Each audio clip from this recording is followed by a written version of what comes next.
Bonsoir à tous et bonsoir à toutes et bienvenue sur le groupe auteur, blogueur et lecteur Homme Passion pour ce nouveau live en ce jeudi soir. Et je suis heureux ce soir de recevoir un auteur que nous avons déjà reçu lors de son premier roman. Et là, pour son petit dernier, on le reçoit encore avec grand plaisir. Alexis Lebsker, bonsoir. Salut Florian, salut tout le monde. Voilà, donc merci à toi d'avoir accepté l'invitation du groupe à venir partager ton univers livresque. Merci de m'inviter, mais je suis très heureux de pouvoir effectivement partager un peu mes impressions, mes secrets aussi, pourquoi pas. Voilà, donc en tout cas, merci à toi. Tu connais le principe de l'émission, hein. Toutes les personnes qui sont là, et je vois qu'elles sont déjà assez nombreuses, vont poser des questions en commentaire. Et le but du jeu, c'est d'y répondre sur tes passions, tes goûts littéraires. Ouais. En sachant que tu viens nous présenter ce soir ton dernier roman qui est sorti donc, au mois de février. On le voit à l'écran, Les Poupées aux éditions Michel Lafon, qui est dans la catégorie Polar. Voilà, Ouais. ça, on va avoir l'occasion d'en parler, mais en tout cas, merci à toi. Est-ce que, avant les premières questions, tu peux, donc, pour ceux qui ne te connaissent pas, nous dire qui est Alexis Lebsker? Voilà, j'ai 50 ans, donc j'ai pas mal de choses à raconter. On se retrouvera à 23h45 pour les autres questions. Je vais vous passer toutes mes autres vies parce que j'ai eu pas mal d'activités, j'ai eu des commerces, j'ai fait de l'hôtellerie, etc. Mais le plus étonnant, entre guillemets, c'est ma carrière de joueur de poker, et dans le poker en général. Donc j'ai commencé comme joueur de poker pendant un peu moins de 2 ans, j'étais joueur pro. Ensuite, j'ai dirigé un magazine de poker. J'ai dirigé la communication du plus gros site de poker au monde, qui s'appelle Poker Stars. Et puis, j'ai écrit 4 bouquins de stratégie sur le poker. Et j'ai surtout, c'est pour ça qu'on me connaît dans le milieu du poker, j'ai animé toutes les émissions de poker à la télé, sur M6, sur NRJ12, sur Eurosport.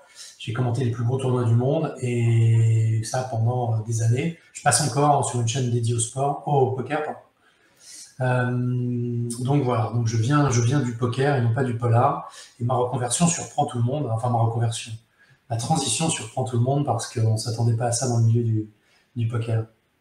Et justement, donc, je salue toutes les personnes qui sont là, hein. Cyril Vénégoni qui est là, qui nous dit le top du top, le livre à recommander, hein. Donc j'imagine qu'il parle de ton dernier, Les Poupées, donc on va avoir l'occasion d'en parler. Mais justement, tu parles de transition. Comment est venue cette transition de joueur de poker, commentateur de poker, à auteur? À un moment, quelle que soit l'activité qu'on occupe, si on a envie d'écrire, il faut se lancer. Donc c'est exactement ce que je me suis fixé comme objectif. C'est que je me suis dit, voilà, j'ai du temps, je sais que j'ai à peu près 1 an devant moi. Je devais reprendre un poste de direction d'un établissement de jeux live. Et le temps que le dossier se monte, qu'on trouve les locaux et tout, ça a pris beaucoup, beaucoup de temps. Donc je savais que j'avais au moins 1 an devant moi, où je pouvais être un peu oisif, entre guillemets. Donc je me suis dit, c'est le moment.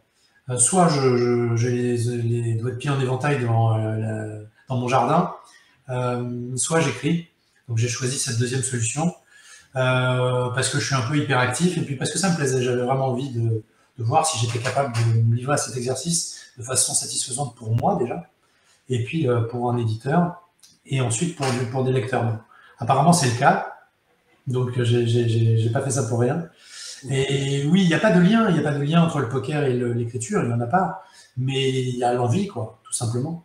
D'accord. Et justement, donc ton premier roman que tu as écrit, qui avait quand même un petit lien avec le poker, et avec votre esprit chez Michel Lafon, est-ce que pour ceux qui ne le connaissent pas, et on va continuer comme ça jusqu'au dernier, est-ce que tu peux nous le présenter, nous dire un petit peu comment t'es venue l'idée d'écrire ce roman?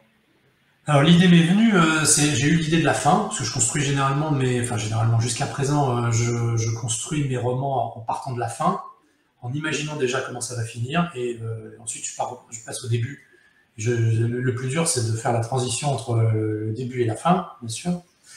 Donc j'ai eu l'idée de la fin, et je me suis dit, voilà, j'ai une histoire solide, je vais essayer de raconter quelque chose, je vais essayer de faire de mon mieux.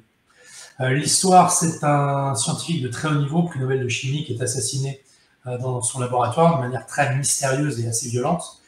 Et parallèlement à ça, dans toute la France, il y a d'autres scientifiques qui disparaissent. Ils ne sont pas assassinés, mais ils disparaissent. Et le flic qui est chargé de l'enquête se dit, c'est une grosse coïncidence quand même qu'en France, il se passe autant de choses autour des scientifiques. Donc, il y a un complot, il y a quelque chose, je vais essayer de trouver ce qui se trame. Et je parle de coïncidence, et c'est ça qui est intéressant avec cet enquêteur, c'est que c'est un ancien joueur de poker professionnel. Donc il a une approche très rationnelle, très mathématique des événements et de sa façon d'enquêter. C'est-à-dire qu'il va réfléchir en probabilité. Et c'est authentique. C'est-à-dire que quand on joue trop au poker, entre guillemets, on peut perdre sa maison, mais on peut aussi réfléchir de cette façon-là. Et moi, c'est mon cas, hein, mais je ne suis pas du tout le seul. On réfléchit en termes de probabilité, probabilité que l'événement se produise, etc. etc. Ça rend pas cet enquêteur supérieur aux autres. Ça fait pas de lui un génie, un surhomme, pas du tout, mais c'est juste une façon assez singulière de réfléchir. Et c'est ce qui fait un peu l'originalité du bouquin. En plus, j'espère, de l'enquête et de son dénouement. Et justement, il y a une première question intéressante, et je salue Joël qui est là, qui nous dit « Comment avez-vous construit votre intrigue pour ce roman ?» Alors, comme j'ai dit, je commence par la fin, parce que pour moi, encore une fois, c'est très personnel. Hein. Il y a des très bons bouquins où il n'y a pas de choc à la fin, mais moi, j'aime bien que le lecteur se repose le bouquin et se dise « Ah, wow, je me suis bien fait avoir, bien joué ». Donc, par définition, il faut une bonne fin. Des idées de meurtre, de complot, de tueurs en série et tout, voilà, il y en a beaucoup et je suis capable d'en avoir aussi beaucoup. Mais il faut que ça puisse se terminer de façon un peu spectaculaire, comme je viens de le dire. Donc, le plus simple, c'est déjà d'avoir la fin, de savoir exactement comment ça va finir, quel va être le retournement de situation finale que je vais pouvoir proposer au lecteur. Quand je l'ai, je me dis, bon, bah, c'est déjà pas mal. J'ai déjà une grosse pièce du puzzle. Alors après, il faut pouvoir justifier pourquoi est-ce qu'on tue ce scientifique, pourquoi est-ce qu'il y en a d'autres qui disparaissent, il faut que tout ça tienne debout, quoi. Parce que c'est bien beau d'avoir un postulat super intriguant, mais en général, si on regarde un peu à la loupe, un tout petit peu attentivement, ça ne tient pas debout. Donc moi, je suis très attaché à ça, et effectivement, c'est une bonne question, parce que il faut créer un canevas qui tienne le lecteur du début jusqu'à la fin, sans qu'il se dise à un moment, où est-ce qu'il va? Il m'a complètement perdu. Donc bah voilà. Après je réponds à chaque question, à chaque interrogation, au cas par cas. Mais encore une fois, je commence par la fin. D'accord. Et ça, c'est valable, une construction qui est valable pour tout l'ensemble de tes romans. D'accord. Oui. Jusqu'à présent, j'ai toujours commencé par la fin. Tu as compris, je ne commence pas par rédiger le dernier chapitre, hein, mais j'ai ma fin. J'ai ma fin, je sais exactement pourquoi on va en arriver là, comment on va en arriver là. Par contre, ce que j'ai pas, c'est tous les ressorts du milieu, les interrogatoires qui vont tourner mal, ou j'improvise, des poursuites, des machins, du suspense que je vais créer. Ça me vient plus tard, quand je suis en train de travailler le cœur du roman. Mais j'ai toujours ma fin. D'accord, ok, super. Bah, merci beaucoup. Il y a également une question sur tes personnages, et on peut rebondir en même temps sur le prochain, Les Mangeurs d'âmes, toujours chez Michel Lafon, qui demande, est-ce que pour l'ensemble de tes romans, tu fais des fiches personnages? Je devrais. Je devrais, mais je ne le fais pas, parce que alors c'est très étonnant ça, parce que dans la vie, dans le boulot, je suis très carré, très organisé, j'ai des tableaux Excel pour tout, bon, j'en ai aussi pour les bouquins, mais je veux dire, je suis très carré vraiment. Et là, pas du tout. Là, je me lance et je vois ce que ça donne. Alors, généralement, je les ai, mes personnages. Je sais exactement où je veux aller. Et j'ai envie de dire, ils vivent un peu dans ma tête. Je les avais beaucoup travaillés dans ma tête pour y avec votre esprit. Dans le Mangeur d'âme, c'était beaucoup plus sensible. Et c'est marrant parce que c'est vraiment une activité artistique. Parce qu'ils sont vraiment sortis de mon imagination et sortis de moi, ces personnages, Elisabeth et Franck. Et ils ont beaucoup d'importance pour moi parce que je trouve qu'ils sont très authentiques. Et les poupées, alors là, c'est l'inverse. C'est que j'ai commencé à écrire sans les avoir vraiment. J'avais une vague idée et je ne savais pas trop où j'allais. Je ne savais pas trop quelle allait être leur interaction. Et dès que j'écris le chapitre où ils se rencontrent, ça colle tout de suite. Tout est naturel. J'ai tout de suite le ton. Tout colle. J'ai du plaisir à écrire. J'ai du plaisir à les écouter parler. C'est un peu fou ce que je dis, mais ça prend vie, quoi. Et je me dis, bon, voilà, c'est super bon signe. Si dès le premier chapitre, alors que je tentais un peu, je tâtonnais, j'étais prêt à supprimer, à recommencer, tout a pris du premier coup. Je me suis dit, je tiens un truc, quoi. D'accord, ok. Une question. Non, je fais pas de fiche, malheureusement. Eh ben, écoute, non, mais pas de souci. En tout cas, merci à Joël pour sa question. Et il y a une question intéressante aussi donc, de Cyril Vénégoni, donc bonsoir à vous, qui dit « Il est passé du poker à auteur de thriller, exercice réussi, et de plus, il est resté humble. Hâte de découvrir les futurs scénarios. De plus, il me semble qu'un de ses livres va être adapté au cinéma, du grand art et une réussite méritée. Alors Cyril, c'est quelqu'un que je connais du poker, enfin que je connais qui me suit depuis le poker, et que je remercie beaucoup pour sa fidélité.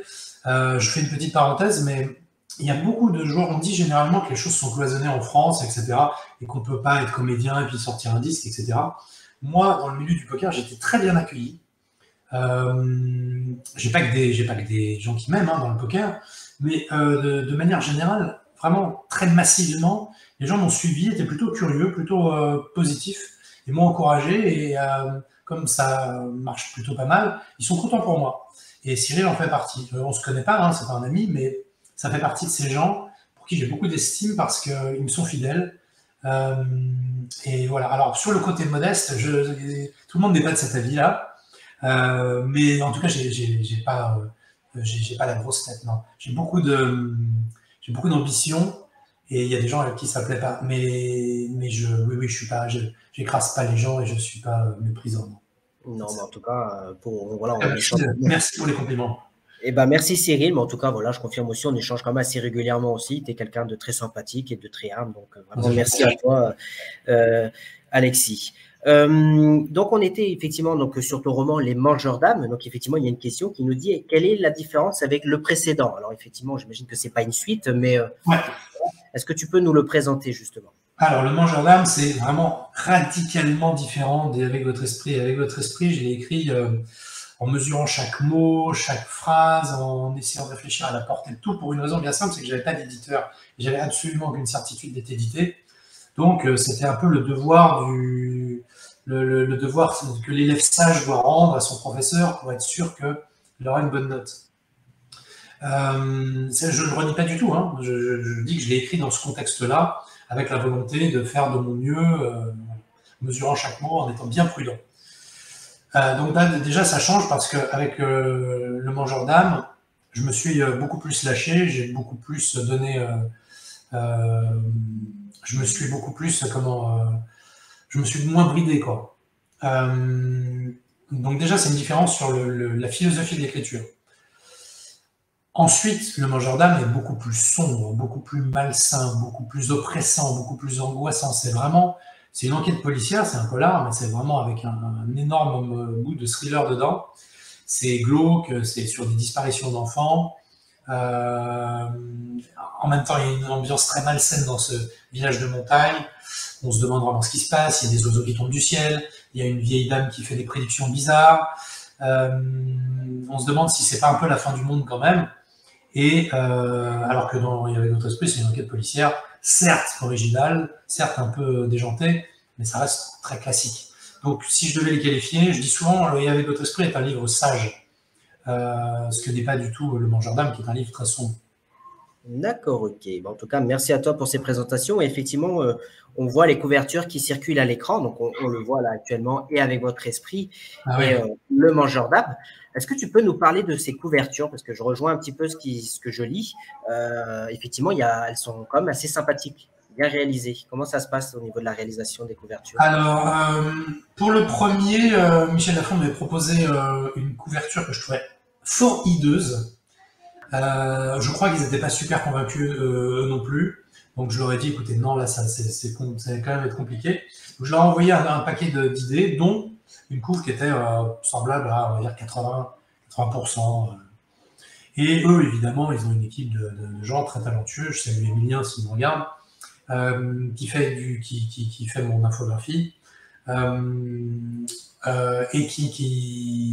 bon, voilà, qui a le talent que je n'ai pas, et la technique que je n'ai pas. Donc on est parti sur quelque chose de complètement différent en échangeant, quoi. Et ça a abouti sur cette couverture-là.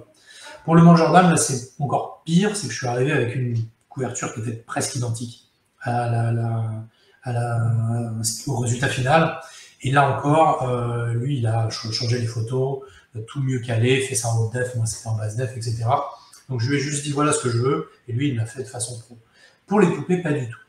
Pour les poupées, moi j'ai proposé une tête de poupée très grande, très dérangeante, et ils sont venus avec un autre truc extrêmement malsain que j'ai adoré. presque en noir et blanc, c'est la même couve, hein, mais avec des sutures partout, ça faisait presque un peu Hellraiser, ça faisait film d'horreur. J'aimais beaucoup, mais je me suis dit, est-ce que le public va adhérer, parce que on voit ça en librairie, ça m'interpelle quand même. Le responsable du marketing m'a dit, attention, là, c'est quand même limite. Donc, on a travaillé beaucoup, parce que on y était, et toutes les petites subtilités, non, ça on va enlever, ça on remet un peu plus de couleur et tout, ça a pris une dizaine de jours, c'est hallucinant que ça ait pris autant de temps pour arriver à cette couverture-là. Je vais vous faire un aveu, je n'aimais pas cette couve. J'ai dit d'accord, j'ai signé le bon à tirer, j'ai dit d'accord, et dès le soir même, je me suis dit, il aurait fallu qu'on travaille 2 jours de plus dessus et tout, je l'aime pas trop, et dès qu'il est sorti, mais le jour de la sortie, je me suis dit, elle est super cette couve. Ouais. Ça a basculé au moment où il était disponible au public, avant même que les gens me donnent leur impression, quoi. Je me suis dit, non, en fait, on a bien bossé, elle est bien. Et maintenant, j'en suis très satisfait. Et bien justement, puisque tu parles donc des poupées, moi ce que je te propose et ce que je propose aux lecteurs en attendant qu'ils arrivent avec leurs questions, c'est de regarder la bande-annonce qui a été réalisée donc, du roman. Et ensuite, tu pourras nous présenter ce roman un peu plus en détail en sachant que c'est ton dernier roman qui est sorti au mois de février, hein, c'est ça, hein? Ouais. Voilà, donc on regarde la bande-annonce et ensuite tu nous en parles. Ok.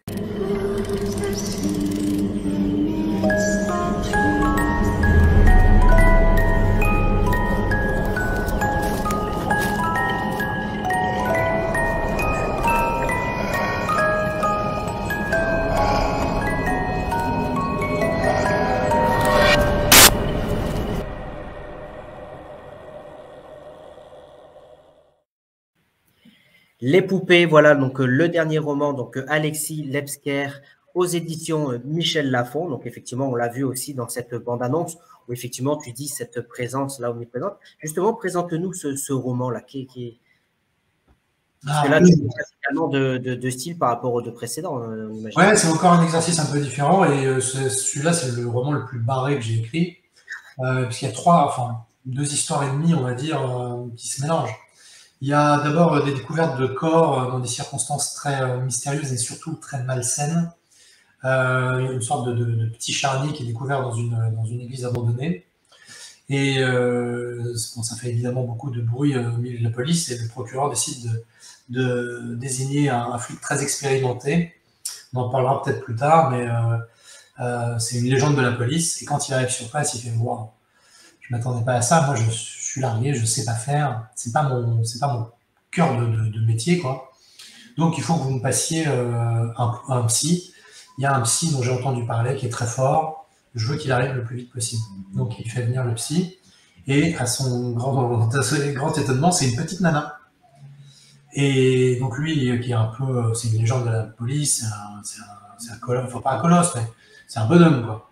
Il voit cette petite nana et il dit « Non, mais rentrez chez vous, vous n'allez pas faire l'affaire. » Et ça colle plutôt pas mal finalement. Elle arrive à le surprendre parce qu'il partage cette volonté d'aller jusqu'au bout et il partage une qualité, l'intelligence. Ils sont tous les 2 très intelligents, mais tout le reste est différent. Voilà. Donc c'est un duo absolument improbable.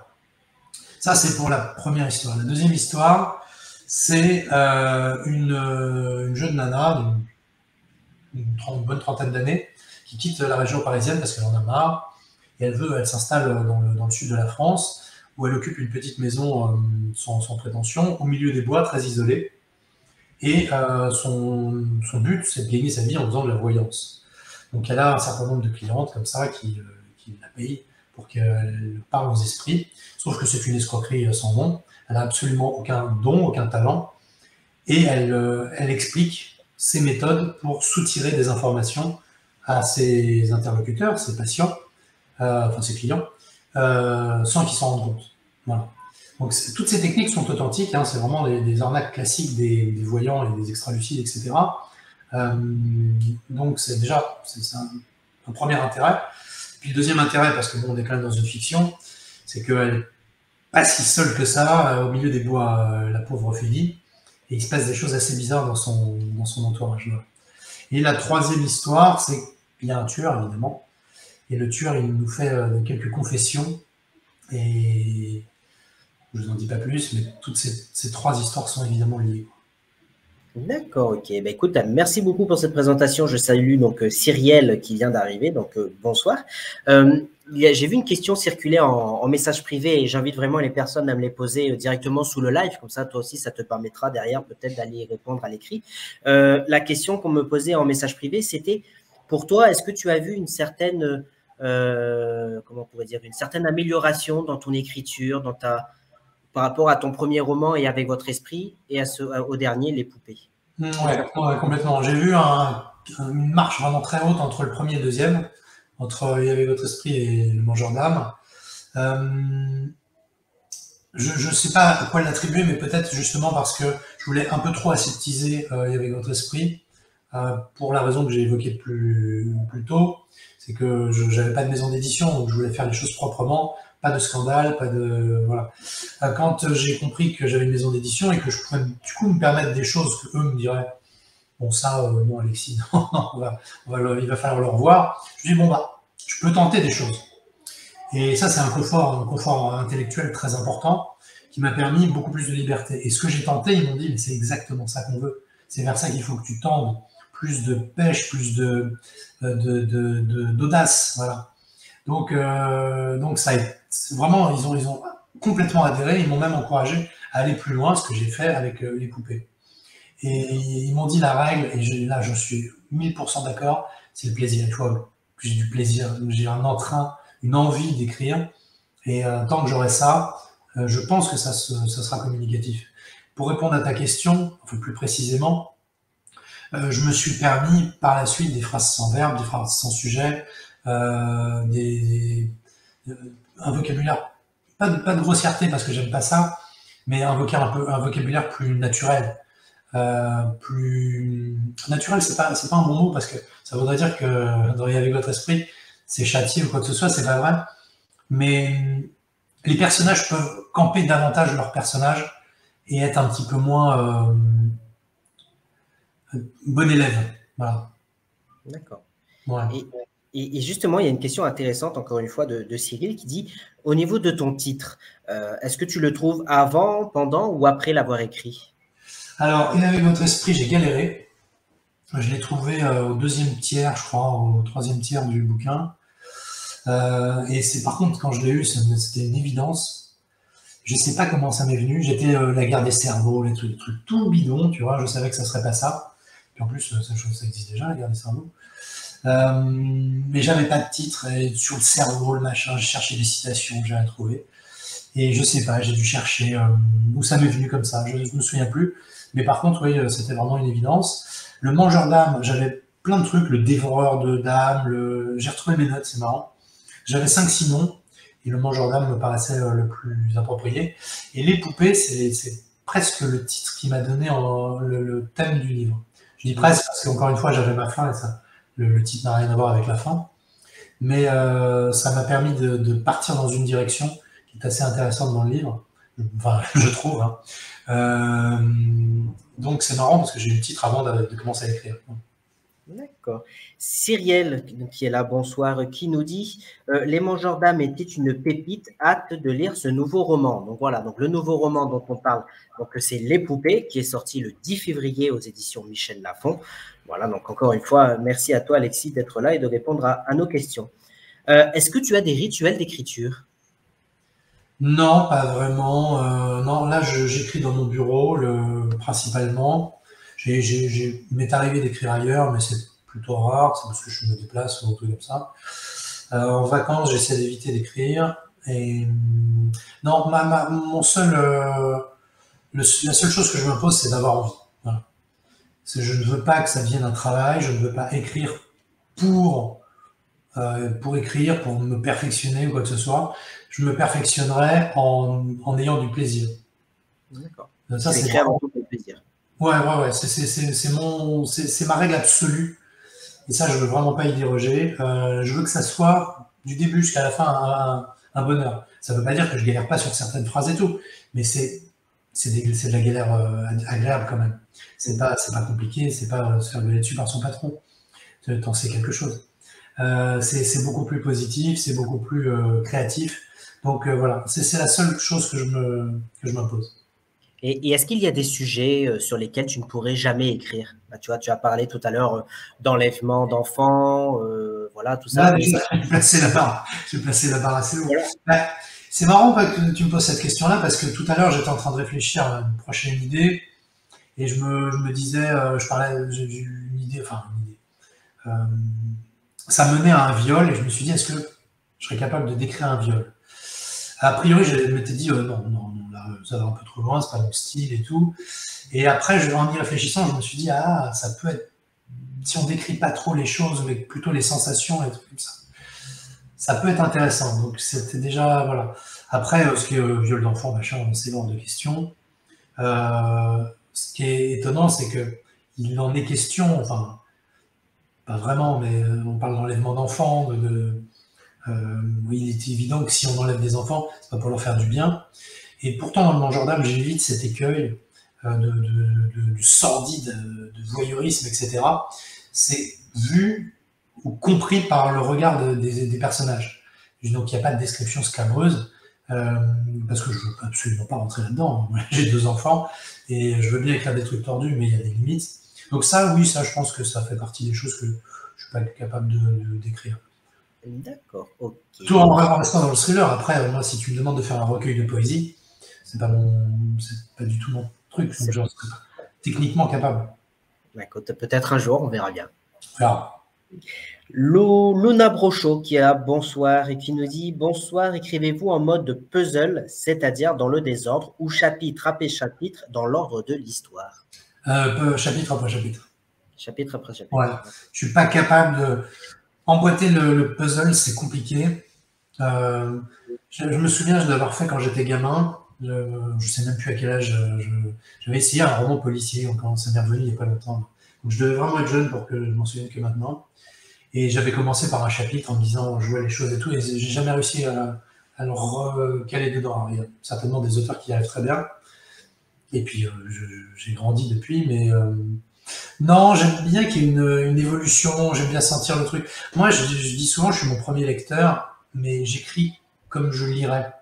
Mm. Et je me raconte à moi déjà une histoire. Donc si je commence par le chapitre 34, Ouais. c'est pas évident, c'est pas évident. Mais par contre, c'est marrant parce que dans le Mangeur d'âme, il y a un chapitre qui me tenait vraiment à cœur, que j'avais vraiment en tête, presque, je peux pas dire au mot près, mais tout s'orchestrait parfaitement dans mon esprit. Et j'avais hâte qu'il arrive pour que je puisse l'écrire. Et je me disais, non, pas là, là c'est trop tôt, non, pas maintenant, non, pas maintenant. Et à un moment, je me suis dit, c'est maintenant. Mm. C'est maintenant que je dois le faire. Et là, c'était un moment important pour moi parce que, encore une fois, ce chapitre comptait. Voilà. Mm. Mais non, j'écris dans l'ordre. Et justement, tu disais tout à l'heure que tu avais tendance à commencer, enfin, tu avais la fin avant d'écrire ton roman, mais est-ce que parfois la fin que tu avais au début, elle a évolué par rapport justement à, comme tu dis, tu écris chapitre par chapitre et la fin, en fait, elle change du tout au tout de ce que tu avais prévu? Non, du tout au tout, non, parce qu'en général, si je décide d'écrire un bouquin parce que la fin me plaît, c'est que la fin, elle est quand même solide. En revanche, dans le Mangeur d'âme, l'un des twists, l'un des derniers twists à la fin, je l'avais pas. Ça m'est venu au tout début, quand j'ai commencé à réfléchir à mes personnages, etc. Je me suis dit, oh, mais je peux faire ça serait pas mal. S'il se passait ça, et ça, je l'avais pas prévu.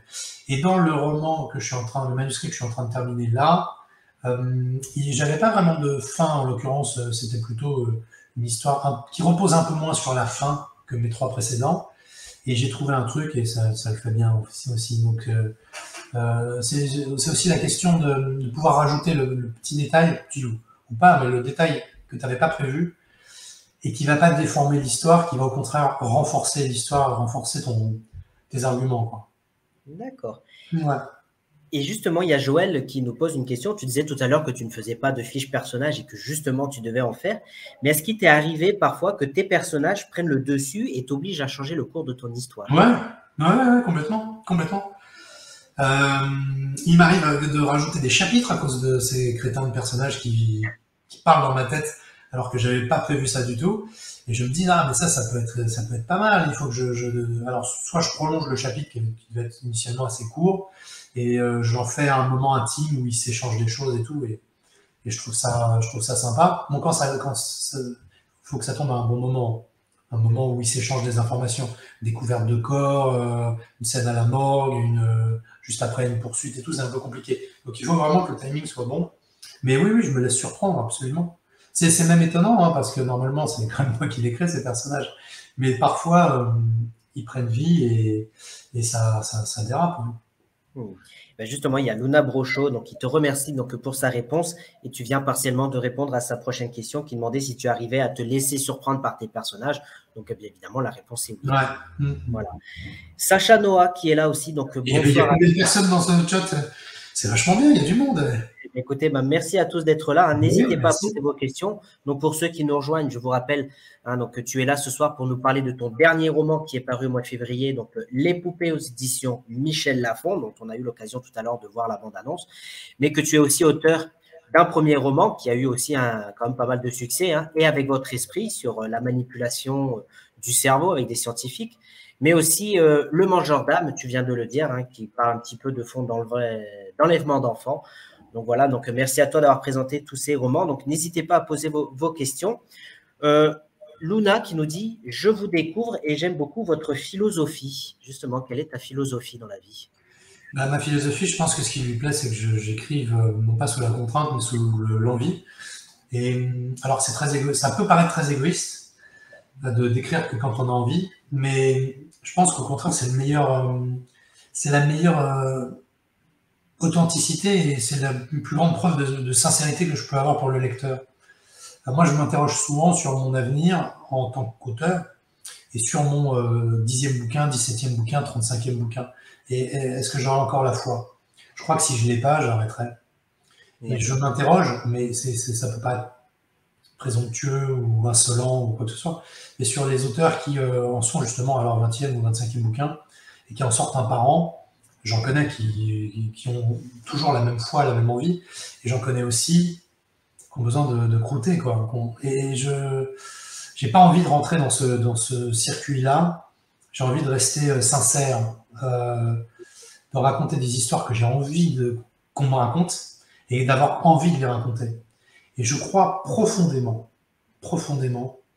que cette sincérité, cette espèce de lueur qui brille dans mes yeux quand j'écris, je crois qu'elle se transmet. Sur le choix des mots, peut-être, un peu plus avisé, sur le rythme des phrases que je donne, sur l'efficacité des dialogues, peut-être, sur l'authenticité des personnages, bref, sur des petits détails dans tout ce que je viens de citer, petits détails qui font que le lecteur se sent, je pense, happé par l'histoire et concerné, quoi. Et il se dit, on me raconte vraiment un truc, là. Oui. Je crois que le jour où ça deviendra un peu plus bon, alors, qu'est-ce que je vais leur raconter? Bon, tueur en série, ça j'ai déjà fait. Bon, alors je vais inventer, allez, tiens, ça, on va dire que il lui arrive ça. Et voilà. Le jour où je serai dans une mécanique, je pense que le lecteur le sentira. Et justement, tu dis avoir le souci. Ouais, je pense que moi, j'aurais déjà un peu moins envie d'écrire, donc je crois que je me retirerai. Je ne veux pas présager, mais je pense que je me retirerai, ce qui vous préservera de ce genre d'incident. Parce que justement, tu disais que tu avais le souci du détail, que ce soit pour toi, mais aussi pour tes lecteurs. Est-ce qu'il t'arrive de faire des recherches pour tes romans? Ouais, beaucoup. Pour le premier, j'ai fait énormément de recherches. Enfin, énormément. On m'a beaucoup loué la précision, le souci du détail et tout, ce qui est un peu exagéré, je dois l'avouer. Parce que bon, j'ai essentiellement pas bougé le cul de mon fauteuil. Et j'ai fait beaucoup de recherches sur Internet. Parce que le milieu scientifique, ça ne servait pas à grand-chose d'aller interviewer des prix Nobel, etc. Alors que je n'allais pas parler de science et avec votre esprit se passe dans le milieu scientifique, mais il n'est pas du tout question de science, j'y connais pas grand-chose. Mais oui, les lieux sont exacts. Quand je dis cette rue est en sens interdit, c'est vrai. Quand je décris la morgue de Strasbourg, c'est exactement comme ça qu'elle est, parce que je me suis renseigné, je suis tombé sur des vidéos de présentation, etc. Donc ça, c'est vrai. Pour les deux autres, je m'en suis complètement affranchi parce que je me suis dit, je raconte une histoire. Alors pour Le Mangeur d'âme, je voulais que c'est un côté un peu brumeux, un peu vaporeux, un peu fantomatique. Donc la ville n'a pas de nom, les habitants n'ont pas de nom. Il n'y a pas de nom propre du tout dans ce bouquin, si ce n'est les deux héros. Il n'y a pas donc il n'y a pas de souci d'authenticité, puisque dès le début, je pars du principe que cette ville est imaginaire, ou enfin, en tout cas, n'est pas nommée. Et du coup, je me suis dit, bah, pourquoi je ne referais pas la même chose pour les poupées? Que ça se passe à Aix, Avignon ou Carpentras ou machin, on s'en fout un peu quand même, hein. Donc, ça se passe dans le sud, il fait beau, c'est l'été. Je décris ce que j'ai à décrire, mais le fait que ça se passe dans telle ville ou telle autre, voilà. Du coup, ça m'a un peu affranchi des recherches, du désir de recherche. D'accord, ok. Quel est le temps de gestation d'écriture pour un de vos romans en moyenne? Gestation, c'est ça qui dure le plus longtemps, c'est justement arriver à déjà avoir une idée. C'est pas facile, hein. Enfin, avoir une bonne idée, parce que des petites idées à la noix, j'en ai beaucoup. Je les note, donc j'en ai pas mal, mais ça fait pas un bouquin. Donc peut-être que je peux les greffer. Voilà. C'est ça, voilà, ça fait partie du truc. Est-ce que je peux greffer ça, l'autre idée? Moi, non, ça colle pas. Et est-ce que je peux avoir une idée? Bon, voilà.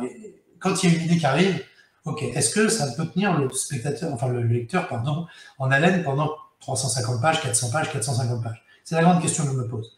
Est-ce que je vais ramer?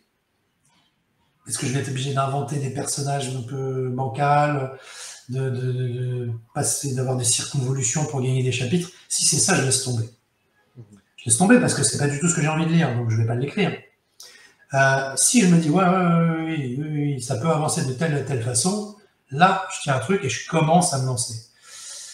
Donc cette première période de gestation, d'imagination, de construction de mes propres idées, elle peut durer pas mal de temps, malheureusement. Ensuite, l'écriture, j'écris très très très vite. Les poupées, j'ai écrit tout sauf les 5-6 derniers chapitres, peut-être un peu plus, 8 chapitres, 8 derniers chapitres. Donc l'essentiel du bouquin, j'ai écrit en 18 jours. Eh oui, C'est extrêmement rapide, ouais.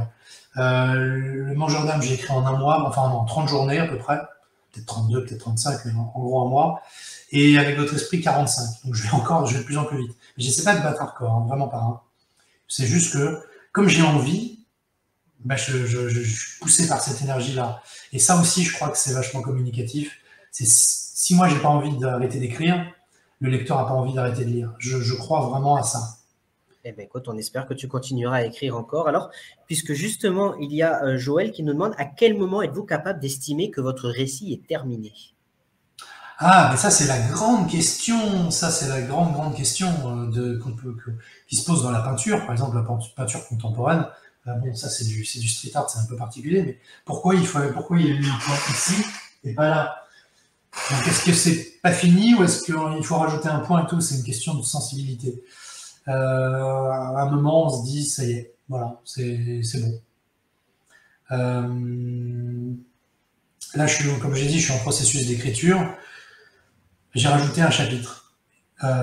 Il n'était pas nécessaire puisqu'il n'y était pas. Mais j'ai rajouté un chapitre. Bon, il n'est pas très grand, il fait 5-6 pages, un truc comme ça. Et bien, je suis super content. Et c'est un vrai plus pour l'histoire, ce chapitre en plus. Pourtant, il n'est pas indispensable. Il n'existait pas. Donc, et avec votre esprit, j'ai rajouté un chapitre au tout dernier moment. Pour ceux qui l'ont lu, je ne spoil pas, mais il y a un face-à-face entre la commissaire Canel Pourson et une psy. Les rapports sont très tendus et tout. Voilà, je l'ai rajouté au dernier moment. Et je pense que ce chapitre, il est super important et les gens généralement, les gens l'aiment bien. Mais il sert à rien. Il sert pas à grand chose. Mais c'est une ambiance, une construction. Oui, ça apporte un plus. Ouais, voilà, je me suis dit, non, il me manque ça, ce rapport de défi et tout, ça peut être intéressant. Et pour répondre à la question plus précisément, c'est une question de feeling, quoi. Et il y a l'inverse aussi, hein, pendant ce dialogue, un peu long. Un peu long, pas très naturel. Non, mais tant pis, je vais couper un peu. J'aimais bien, mais je vais couper. Voilà. Les deux fonctionnent, et puis à un moment, on envoie le manuscrit, puis c'est la maison d'édition qui nous fait des suggestions. Donc là, il y a encore un autre travail. D'accord, parce qu'il y avait justement une question qui demandait si tu faisais appel à des bêta-lecteurs, justement, pour t'aider à peut-être rajouter tel détail ou à les retirer. Mais alors, j'ai fait pour le premier, parce que, comme je t'ai dit, j'avais pas de maison d'édition, donc je voulais être sûr de mon coup. Donc j'avais une demi-douzaine de bêta-lecteurs et lectrices qui m'ont fait un bon travail et je remercie. Pour le Mangeur d'âme, pas du tout, parce que j'étais non pas très prétentieux, mais j'étais très sûr de moi. Et j'étais sûr de mon coup. Je me suis dit, j'ai une histoire vraiment forte, je sais bien, je sais la raconter, j'ai envie de la raconter comme ça. Donc, c'est parti direct. Pour les poupées, comme c'était un peu barré hein, comme bouquin, je me suis dit, je vais quand même me le faire relire une ou deux fois. Et je l'ai fait lire assez peu à des gens de confiance qui m'auraient vraiment dit, non Alexis, c'est de la merde, ou voilà, et qui n'auraient pas pris de gants avec moi. Et ils m'ont dit, c'est extraordinaire, c'est ton meilleur. Donc, bon, bah, j'étais plutôt content, évidemment. En général, j'évite trop les bêta-lecteurs parce que, avec beaucoup de bonne foi et tout, ils vont me donner leur avis. Oh, tel personnage, il est un peu comme ci, comme ça, et tu finis par douter et c'est plus toi, tu vois. Moi, j'ai envie d'être authentique, encore une fois, on en revient à la sincérité, j'ai envie de livrer mes personnages. Donc après, si ma maison d'édition me dit non, ça va pas, ils ont un argument. Mais en l'occurrence, c'est jamais arrivé. Hein. Mais j'ai envie que ce soit mon bouquin quand même. Bien sûr, c'est important, effectivement. Ouais. Et ben justement, il y a Marie-Claire Labadie qui est là, bonsoir, qui nous dit désolé pour le retard, mais je voulais. Impardonnable. Voilà, c'est toujours impardonnable, surtout quand c'est Marie-Claire, et qui nous dit désolé pour le retard, mais je voulais vous remercier pour le bon moment que j'ai passé à la lecture de vos 2 premiers romans, donc qui sont Et avec votre esprit, et on le dit encore, Le Mangeur d'âme. Donc on l'espère effectivement qu'il lira Les poupées, mais connaissant Marie-Claire, je sais que c'est une très grande lectrice et qu'elle le lira avec grand plaisir. Et elle en fera un retour, ça j'en suis persuadé. Cyril qui nous dit « Tu es basé sur un nombre de livres à l'année tout en sachant que s'il y en a de trop, ça risque de saouler. Et pas assez, le lecteur risque de partir. » Voilà, donc, je comprends bien sa question. C'est une question intéressante, c'est la première fois qu'on me la pose. Non, moi je pars sur un bouquin par an à peu près, hein, mais c'est un rythme que je n'ai pas inventé, que beaucoup d'auteurs font. Un bouquin par an, c'est beaucoup, c'est un rythme quand même soutenu. Mais de là à dire je vais saouler les gens, ils ont quand même 12 mois pour digérer, ou s'ils l'ont pris en cours de route, 8 mois, c'est long quand même. Donc non, j'ai pas peur de ça. J'aurais plutôt peur de l'inverse, c'est qu'on m'oublie. Je ne suis pas encore un incontournable comme Angers, Minier, etc. On ne m'attend pas. Il commence à y avoir des gens qui me disent j'attendrai le prochain et tout, donc ça fait très plaisir. Mais bon, je reconnais que c'est qu'anecdotique, c'est encore un petit noyau de, je sais pas, peut-être, je vais pas compter, mais 100, 200, 300 personnes. Il n'y a pas une foule qui attend le prochain Lebsker. Donc je ne pense pas qu'il y ait une lassitude ou quoi que ce soit. Les gens qui, de toute façon, les gens qui n'ont pas aimé mes bouquins, un ou plusieurs de mes bouquins, qu'il y en ait un nouveau qui sorte au bout d'un an, ils s'en foutent, ils ne l'achèteront pas a priori. En revanche, les gens qui ont aimé, j'ose croire qu'ils sont plus nombreux, j'espère, ils vont essayer d'être contents plutôt que je sorte plus vite. Donc, non, c'est plutôt positif, je pense. Ouais, c'est Marie-Claire, en tout cas, qui nous dit hâte d'acheter le dernier, donc Les poupées, aux éditions Michel Lafon, qui est sorti, on le rappelle, au mois de février. Hein, donc, il est disponible dès maintenant en librairie. Il y a tous les liens dans la description de ce live, en même temps que ta page. Et il y avait Luna qui nous disait, effectivement, vous écrivez très rapidement, mais est-ce que vous dormez un peu? Oui, je dors très peu, en fait. Je dors 5 heures par an, 5-6 heures, 5 heures par nuit, à peu près. Et oui, c'est vrai. Mais par contre, alors, j'écris très vite, mais je fais pas des journées interminables de 18 heures d'écriture. Hein. C'est fatigant hein, quand même. Il y a un moment où je finis un chapitre et je me dis non, là, je ne peux pas en faire un autre. C'est pas possible. Ça serait une autre trahison à ma sincérité qui serait d'aller ramer pour aller refaire encore quelques pages et tout. Là, ça n'aurait pas de sens. Ça n'aurait vraiment aucun sens. Surtout que j'ai un rythme déjà soutenu, donc essayer d'en faire plus. Ça, c'est vraiment... Si c'est pour après tout me dire, ouais, faut que je le refasse, faut que je le réécrive, faut que je le retravaille, non, autant conserver le plaisir et que la qualité soit là, quoi. Donc, ouais. Ouais, parce qu'il y a Cyril qui nous dit qu'il attend aussi avec impatience le suivant. Et en même temps, il y a Luna qui demande lequel conseillerais-tu pour découvrir ta plume?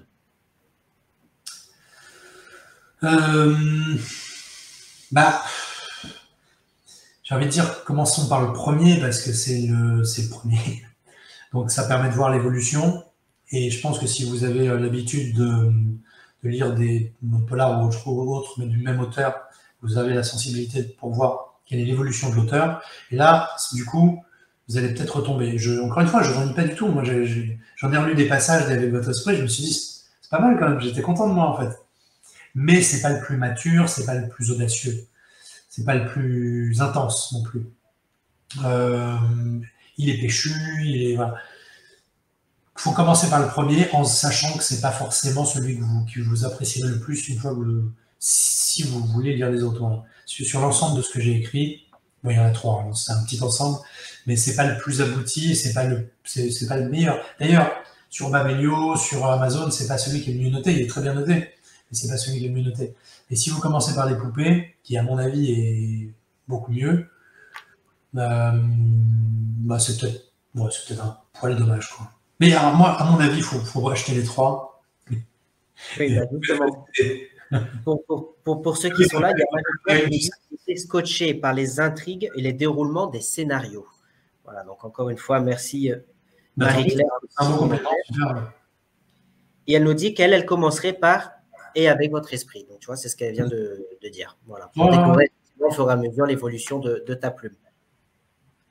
Eh bien, écoutez, merci beaucoup. Donc, je rappelle, pour ceux qui sont là, puisqu'on a déjà on a dépassé les 3 quarts d'heure de live, que tu es donc l'auteur de ton premier roman « Et avec votre esprit ». Ensuite, « Le Mangeur d'âme », toujours chez Michel Lafon. Et le petit dernier qui est sorti, « Les poupées », aux éditions, toujours Michel Lafon. Je propose, pour ceux qui nous rejoignent, de regarder une dernière fois la bande-annonce. Et ensuite, on prendra 2-3 questions s'il en reste pour ensuite terminer là-dessus. OK? Allez, tout de suite, la bande-annonce des poupées et on en discute.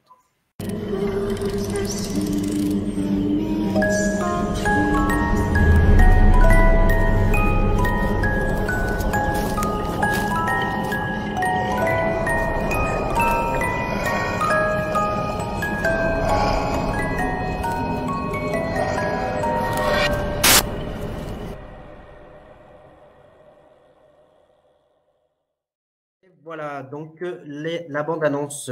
Donc justement, on en parlait en off. Peux-tu nous dire qui a réalisé cette bande-annonce? Voilà. Donc merci à toi en tout cas. J'ai pas fait énormément de boulot. C'est un film qui existait, que j'ai trafiqué. J'ai évidemment rajouté le texte, etc. Et calé la musique différemment. J'ai pas fait grand-chose. J'avais fait celle avec votre esprit aussi, qui m'a demandé plus de travail. C'est pas parce que Michel Lafon n'en sont pas capables ou qu'ils voulaient pas me le faire. Hein. Ils m'ont proposé. Simplement, je leur ai montré ce que j'avais fait. Ils m'ont dit, on va pas... ça nous va. Donc, j'avais fait celle du Mangeur d'âme aussi. Et ils m'ont dit, on va pas refaire la même chose. Donc, on prend et on diffuse, c'est très bien. Voilà, en tout cas, elle est très, très bien réalisée. Et je rejoins Marie-Claire qui dit « Waouh, ça donne envie de le lire ». Donc, effectivement. Et il y a Cyril qui nous pose une question, qui nous dit « Tu t'es lancé à l'écriture de ces intrigues. As-tu eu besoin d'aide ou de formation pour te lancer dans ce domaine ?» Non, je me suis lancé tout seul. C'est aussi pour ça que je ne fais pas de fiches. Parce que je me suis dit, dès le départ, c'est vraiment une question d'humilité, pas de paresse. Hein. Et je me suis dit, si je suis nul, si ça me saoule ce que j'écris, si j'arrive pas, tout est laborieux, je vais pas avoir des fiches de personnages de gens que je vais même pas pouvoir écrire parce qu'au bout de 3 pages, je vais me dire, je suis nul. Donc, je me suis dit, je vais déjà me lancer, on va voir ce que ça donne. Et puis, si je suis pas capable d'y arriver, si je suis pas capable de me plaire à moi, j'abandonne, tant pis. Puis bon, j'ai commencé un premier chapitre, je me suis dit, ouais, c'est pas mal. En tout cas, ça me plaît, voilà. J'en fais un deuxième, un troisième, et c'est après que j'ai commencé à restructurer un petit peu plus mes chapitres, mes idées, etc. Parce que là, je me perdais, je confondais les noms des personnages et tout, donc c'était une catastrophe. Donc là, je suis revenu en arrière, j'ai fait les choses un peu plus académiquement. Ensuite, une fois que c'était terminé, je l'ai fait lire à plusieurs personnes, comme j'ai dit, et j'ai appelé un ami d'enfance qui s'appelle Henri Levenbruck, que vous connaissez par cœur, et dont vous pouvez apprécier le talent, qui a lu les 3 premiers chapitres et qui m'a dit « c'est bon, tu sais écrire, on veut là une maison d'édition ». Donc voilà, mais j'ai pas suivi de cours, je me suis lancé naïvement, avec la foi, quoi, c'est tout. D'accord. Henri Levenbruck, qui, je l'espère, viendra prochainement faire un live avec nous aussi, puisqu'il a aussi une très belle plume. Luna Brochot qui nous demande, est-ce qu'il y a possibilité de passer une commande directement par vous pour avoir une dédicace? Alors non, parce que je ne vends pas mes livres. En revanche, il faut que vous m'envoyiez un petit MP, parce que je me suis mis d'accord avec une maison d'édition, une librairie à côté de chez moi. Et si vous commandez chez eux, eux ils m'appellent et je vais le dédicacer, donc vous le recevrez dédicacé. D'accord. Bah, est-ce que tu pourras donc nous donner le lien de la librairie, que je puisse le mettre dans la description à la fin de Ouais, ce live, pour justement que les personnes puissent bien se sûr. le procurer. C'est la librairie Le Put, je vous donnerai le lien, ils sont charmants et on fait ça. En fait, j'ai eu l'idée de faire ça quand il y a eu le confinement, Ouais. parce que bon, il fallait un peu aider les libraires face à Amazon, et ça a fonctionné plutôt pas mal. Ça a vendu, je sais plus, 70 et tout, ce qui pour moi, pour un premier bouquin, était juste énorme. Oui. Sur un seul point de vente, hein, c'était vraiment beaucoup. Et puis du coup, on a sympathisé, ça c'est bien, donc on l'a fait pour le mangeur d'âme et pour les poupées. Bon, pour les poupées un peu moins, parce que c'est beaucoup de boulot et les ventes sont anecdotiques dans un point de vente par rapport à l'ensemble de la France et de la Belgique et d'ailleurs. Donc voilà, mais pour vous, je recommencerai volontiers. Eh ben, écoute, merci beaucoup. Joël qui nous dit merci Florian pour cette belle découverte. Bah, écoutez, avec grand plaisir. Merci à tous d'avoir été présents pour ce live. Voilà, encore une fois, un grand plaisir d'échanger avec toi, Alexis, pardon, parce qu'il y a Luna qui nous dit chouette, belle initiative en tout cas. Donc, on va mettre le lien de cette librairie en description. Où est-ce qu'on peut venir te voir prochainement? Alors, je suis au Salon du Livre de Paris. Je suis. C'est une bonne question. Salon du Livre de Paris, ça c'est sûr, vendredi, samedi, dimanche. Je suis à la Fnac d'Aulnay-sous-Bois le 30 avril. Et je fais beaucoup de salons là en ce moment, ça s'accélère bien.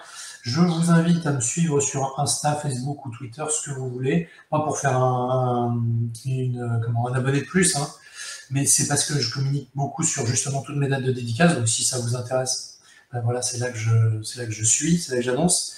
Et puis je vais, je pense, organiser des concours aussi.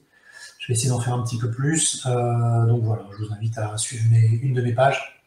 Et je communique régulièrement sur ce genre de choses. Eh ben, écoute, merci beaucoup, Alexis, en espérant te voir très prochainement dans le sud de la France. En tout cas, ce sera un réel plaisir de te voir. Oui, je crois que je fais Toulon, mais c'est dans pas tout de suite. Ah. Mais je vais à, je sais plus, voilà. Oui, Toulon, c'est en novembre, hein, on a le temps. On a le temps, mais en tout cas, ce sera un réel plaisir. Hein. Donc, retrouvez la page Facebook de Alexis donc, dans la description. On va mettre le lien de la librairie là tout de suite à l'issue de ces lives. Mais en tout cas, merci à tous d'avoir été présents ce soir. Merci pour vos questions. Merci pour votre présence. Et merci à toi, surtout Alexis, d'avoir répondu aux questions. Ça a été un véritable honneur. Ben, merci à toi. C'est moi qui dois te remercier. Puis merci pour ta passion en général pour le livre. Ça fait beaucoup de bien des gens comme toi qui nous donnent envie. Voilà. Eh bien, écoutez, avec grand plaisir, on le fait par passion, comme tu l'as dit. Donc, voilà, c'est un réel plaisir. Et bien entendu, voilà, on reste en contact pour de nouvelles aventures. Merci à tous d'avoir été présents. On se donne rendez-vous donc dès samedi pour un nouveau live. Et comme d'habitude, la rediffusion sera retrouvée sur la page YouTube. Merci Alexis, à très bientôt. Salut tout le monde. Bonne soirée. À bientôt. Ciao, ciao.